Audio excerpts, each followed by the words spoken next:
ഇസ്രായേലിൽ നിന്നും ഇപ്പോൾ പുറത്തു വരുന്നത് ഞെട്ടിപ്പിക്കുന്ന വാർത്തകളാണ്. ജനം അപ്പാടെ തെരുവിലാണ്. സർക്കാരിനെതിരെ വാളേന്തിയിട്ടാണ് ജനങ്ങൾ പ്രതിഷേധം നടത്തുന്നത് എന്ന റിപ്പോർട്ട് കൂടി പുറത്തു വരുന്നു. സാധാരണഗതിയിൽ പ്രതിപക്ഷം ഇസ്രായേൽ ഉണ്ടെങ്കിൽ പോലും സർക്കാർ വിരുദ്ധ പ്രക്ഷോഭങ്ങൾ അപൂർവമാണ്. സ്വാഭാവികമായിരിക്കുന്ന ജനാധിപത്യ സമരങ്ങൾ ഒറ്റപ്പെട്ട രീതിയിലൊക്കെ കാണാറുണ്ട്. പക്ഷേ ഇന്ന് ജനം അപ്പാടെ തെരുവിലാണ്. അവർ കലാപം സൃഷ്ടിക്കുന്നു. മാത്രവുമല്ല അവിടെ ആകെ വിഷയങ്ങളും പ്രശ്നങ്ങളും ഉണ്ടാക്കുന്നു എന്ന് മാത്രമല്ല, നാഷണൽ ഹൈവേ ഉപരോധിക്കുന്നതുമായി ബന്ധപ്പെട്ട വിവരങ്ങളും പുറത്തു വരുന്നു. സുരക്ഷാ ഭീതി മൂലം ജനങ്ങൾക്ക് അവിടെ നിൽക്കാൻ പറ്റാത്തൊരു സാഹചര്യങ്ങൾ വന്നിരിക്കുന്നു എന്നുള്ളതാണ്. വാഗ്ദത്ത ഭൂമിയായിരുന്നു യഥാർത്ഥത്തിൽ ഇസ്രായേൽ എന്ന് പറയുന്ന രാജ്യം. രണ്ടാം ലോക യുദ്ധത്തിന് ശേഷം പിന്നീട് ഇസ്രായേൽ ലോകത്തിലെ ജൂത വിഭാഗത്തെ ഇസ്രായേൽ എന്ന് പറയുന്ന ദേശത്തിലേക്ക് ക്ഷണിക്കുകയാണ് ചെയ്യുന്നത്. നമ്മുടെ വാഗ്ദത്ത ഭൂമി നമ്മൾക്ക് ദൈവം ഭാഗിച്ചു തന്നിരിക്കുന്നു. ലോകത്താകമാനമുള്ള ജൂതവിശ്വാസികളെ, നിങ്ങളുടെ ദേശങ്ങൾ അല്ലെങ്കിൽ നിങ്ങളുടെ സ്വത്തുക്കൾ ഒഴിവാക്കി നിങ്ങൾ വാഗ്ദത്ത ഭൂമിയിലേക്ക് വരിക. ജൂതരാഷ്ട്രം സ്ഥാപിക്കപ്പെട്ടിരിക്കുന്നു. ഇവിടെ നമ്മൾക്ക് ഒരുമിച്ച് ജീവിക്കേണ്ടതാണ്. ലോകത്തിലെ ഏറ്റവും വലിയ സുരക്ഷാ സംവിധാനമുള്ള രാജ്യമായിട്ട് ഇതിനെ നമ്മൾ മാറ്റുന്നതാണ്. അങ്ങനെ തുടങ്ങിയിട്ട് അവരുടെ കുറേ നിയമാവലികളും സംവിധാനങ്ങളും ഒരു മനുഷ്യനെ ഉൾക്കൊള്ളാൻ പറ്റുന്നതിനും അപ്പുറമാണ്.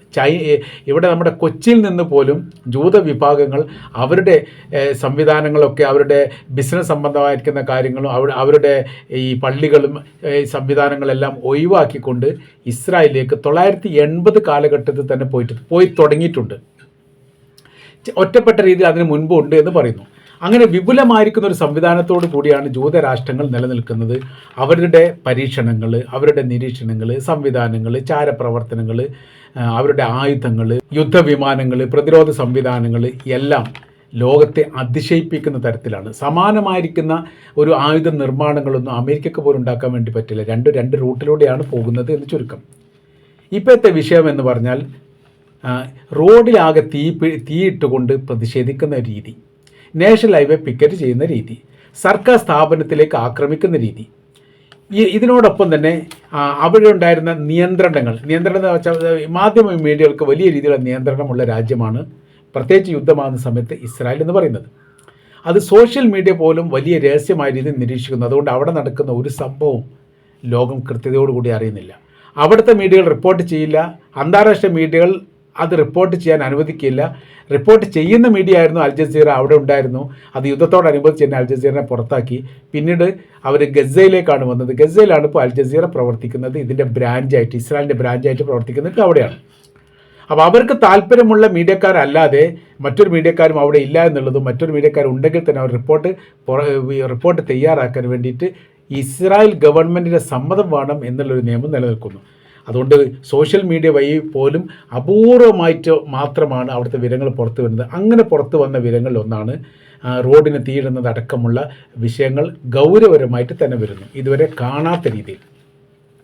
അഥവാ പറയുന്നത് ഇങ്ങനെയാണ്: ആഭ്യന്തര പ്രക്ഷോഭമുണ്ടാക്കി രാജ്യത്തിലെ ഭരണം അട്ടിമറിക്കാൻ വേണ്ടി എല്ലാ സഹായവും ചെയ്തു കൊടുത്തു ഇറാനിലെ ജനങ്ങൾക്ക് ഇസ്രായേലും അമേരിക്കയും. പിന്നാമ്പുറം പ്രവർത്തിച്ചത് വിദേശ ശക്തികളാണ് എന്ന് ഇറാൻ സമ്മതിക്കുകയും ഇറാൻ ആ നിലപാട് പറയുകയും ചെയ്തു. ഞങ്ങൾ കൃത്യമായിരിക്കും തെളിവോട് കൂടിയാണ് സംസാരിക്കുന്നതെന്ന് പറഞ്ഞു തുടങ്ങിയിട്ട് ഈ പ്രക്ഷോഭവുമായിട്ട് ബന്ധപ്പെട്ട് വിദേശ ശക്തികൾക്ക് പങ്കുണ്ട് എന്ന് ഞങ്ങൾക്ക് കൃത്യമായിട്ട് അറിയാവുന്നതാണ്. അത് അവർ പറഞ്ഞ കാര്യം അതാണ്. അപ്പോൾ ഇറാൻ്റെ അകത്ത് ആഭ്യന്തരമായിരിക്കുന്ന വിഷയങ്ങളും പ്രശ്നങ്ങളും ഉണ്ടാക്കാൻ വേണ്ടി ശ്രമിച്ച അതേ ഇസ്രായേൽ രാജ്യത്താണ് ഇപ്പോൾ തിരിച്ചടി ഉണ്ടായിരിക്കുന്നത്. അവിടെ ആഭ്യന്തരമായിരിക്കുന്ന വിഷയങ്ങളും പ്രശ്നങ്ങളും നിലനിൽക്കുന്നു. സുരക്ഷയുമായിട്ട് ബന്ധപ്പെട്ട കാര്യത്തിൽ ഞങ്ങൾ ഭയാശങ്കയിലാണ്. അതിർത്തി കേന്ദ്രീകരിച്ചു കൊണ്ടുള്ള അല്ലെങ്കിൽ നടന്നു പോകാൻ പറ്റുന്ന, വാഹനമോടിച്ച് പോകാൻ പറ്റുന്ന എല്ലാ മേഖലയിലേക്കും തങ്ങളുടെ ജനങ്ങൾ ഇപ്പോൾ യാത്ര തുടങ്ങിയിരിക്കുകയാണ്.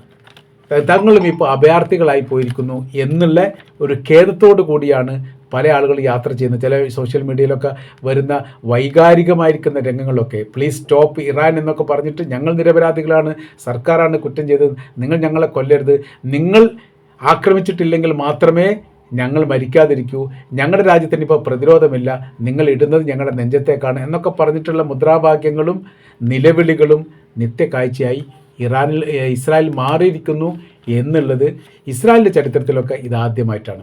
പിന്നെ ഇസ്രായേലിൻ്റെ പ്രധാനമന്ത്രി, ബന്ധപ്പെട്ട സർക്കാർ സംവിധാനങ്ങളൊന്നും ഏറെക്കുറെ നിശ്ചലമായിരിക്കുന്ന രീതിയാണ്. അവരും സൈനികരും തമ്മിൽ ബന്ധപ്പെടാൻ പോലും സാധിക്കാതെ പ്രയാസം അനുഭവിക്കുന്നു എന്ന റിപ്പോർട്ടുണ്ട്. ഏതാനും ദിവസങ്ങൾക്ക് ഇടയിൽ നിങ്ങൾ പരിശോധിച്ചാൽ അറിയാൻ വേണ്ടി പറ്റും, ഒറ്റപ്പെട്ട രീതിയിലുള്ള ആക്രമണം മാത്രമേ ഇസ്രായേലിൽ നിന്ന് ഇറാന് നേരെ ഉണ്ടായിട്ടുള്ളൂ. പക്ഷേ അമേരിക്ക ആക്രമിക്കുന്നുണ്ട്. അപ്പോൾ അമേരിക്കയും ഇറാനും നേരിട്ടുള്ള ഒരു യുദ്ധമായിട്ട് ഇത് മാറുന്നു എന്നുള്ളതും കൂടി നമുക്ക് വായിച്ചെടുക്കാൻ വേണ്ടി സാധിക്കുന്നതാണ്. എന്നാൽ തിരിച്ചടി കനത്ത പ്രഹരത്തോടു കൂടി അമേരിക്കയുടെ സൈനിക ബേസിനെ കേന്ദ്രീകരിച്ചുകൊണ്ടും ഇസ്രായേലിൻ്റെ അകത്ത് അപ്പാടെയും ഉണ്ടായിരിക്കുന്നു എന്നുള്ളതാണ്. അപ്പോൾ ഗസയുടെ ഭൂപ്രദേശം ഈ യുദ്ധാവസാനത്തിന് ശേഷം നോക്കുന്ന സമയത്ത് ഗസയിൽ 70% ബിൽഡിങ്ങുകളും തകർക്കപ്പെട്ടതാണ്. ബിൽഡിംഗ് എന്ന് പറയുമ്പോൾ അത് വീട് വരും, ഫാക്ടറി വീടും, മതസ്ഥാപനങ്ങൾ വീടും, പള്ളികൾ വീടും, എല്ലാ വിഭാഗത്തിൽപ്പെട്ട എല്ലാ സംവിധാനങ്ങളും തകർക്കപ്പെട്ടിട്ടുണ്ട്. അതിന് സമാനമാണ് ഇപ്പോൾ ജെറുസലേം നഗരം. ഗസയാണോ ജെറുസലേം നഗരമാണോ എന്ന് പറയാൻ വേണ്ടി പറ്റില്ല. ഇറാന് സമാനമായിരിക്കുന്ന സ്ഥിതികൾ ഇസ്രായേൽ ഉണ്ടാക്കിയിട്ടുണ്ട്. തലസ്ഥാനമായിരിക്കും തെഹ്റാനെ കേന്ദ്രീകരിച്ചുകൊണ്ട് വലിയ രീതിയിലുള്ള തകർച്ച, അവരുടെ ബിൽഡിംഗ് തകർച്ച ഉണ്ടായിട്ടുണ്ട്. ആ മേഖലയിലുള്ള ചിത്രങ്ങളും വീഡിയോ ഒക്കെ എടുക്കുന്ന സമയത്ത് ആരെയും ഞെട്ടിപ്പിക്കുന്ന രീതിയിലുള്ള സംഭവങ്ങളാണ് അവിടെ നടന്നത്. അതിന് സമാനമായ രീതിയിൽ ജെറുസലേം നഗരത്തെ അവരാക്കി കഴിഞ്ഞു, തെല്ലവീവ് നഗരത്തെ ആക്കിക്കഴിഞ്ഞു. ഏറ്റവും പ്രധാനപ്പെട്ട 10 നഗരങ്ങളെ തിരഞ്ഞെടുത്തുകൊണ്ടും ഏറ്റവും പ്രധാനപ്പെട്ട 5 സീപോർട്ടുകളെ തിരഞ്ഞെടുത്തുകൊണ്ടും ആക്രമിച്ചു കൊണ്ടേയിരിക്കുന്നു. അവരുടെ ഏറ്റവും വലിയ സാമ്പത്തിക വരുമാനം കിട്ടുന്ന അവരുടെ പ്രധാനപ്പെട്ട സീപോർട്ട് തകർന്നിരിക്കുന്നു എന്നുള്ളതാണ്. അവിടെ ബോട്ടുകളൊക്കെ ഡസൻ കണക്കിന് ബോട്ടുകൾക്ക് തീപിടിച്ചു എന്ന തരത്തിലുള്ള റിപ്പോർട്ടും ഒരു കപ്പൽ അപ്പാടെ തന്നെ കത്തിപ്പോയി എന്ന റിപ്പോർട്ടൊക്കെ പുറത്ത് വന്നിട്ടുണ്ട്. അതെല്ലാം കൃത്യതയോട് കൂടിയിട്ട് പുറത്ത് വരില്ല. കാര്യം എന്ന് പറഞ്ഞാൽ അവർ അങ്ങനെ അത് റിപ്പോർട്ട് പുറത്താക്കൂ എന്നതിനാൽ അവിടെ മരിച്ചിരിക്കുന്ന ആളുകൾ ഇപ്പോഴത്തെ കണക്ക് പ്രകാരം പറയുകയാണെങ്കിൽ ഇറാനിൽ മരിച്ചതിനേക്കാൾ കൂടുതൽ അല്ലെങ്കിൽ ഇരട്ടിയോളം ഇസ്രായേലിൽ മരിച്ചിട്ടുണ്ട് എന്നുള്ളതാണ്. അവർ കൃത്യമായിരിക്കുന്ന കണക്ക് വരും ദിവസങ്ങളിൽ പുറത്തു വിടും. അതിനുള്ള സാറ്റലൈറ്റ് സംവിധാനങ്ങളൊക്കെ ഇപ്പോൾ റഷ്യ ചെയ്യുന്നുണ്ട് എന്നുള്ളതാണ്. കഴിഞ്ഞ പ്രാവശ്യം ഇതേ സംഭവങ്ങൾ ഉണ്ടായ സമയത്ത് യാതൊരു നഷ്ടങ്ങളും ഉണ്ടായിട്ടില്ല എന്ന് ഇസ്രായേൽ പറഞ്ഞപ്പോൾ അത് നഷ്ടങ്ങൾ ഉണ്ടായിട്ടുണ്ട് എന്ന് തെളിയിച്ചു കൊടുത്തത് ഈ റഷ്യയുടെ സാറ്റലൈറ്റ് ചിത്രങ്ങളാണ്.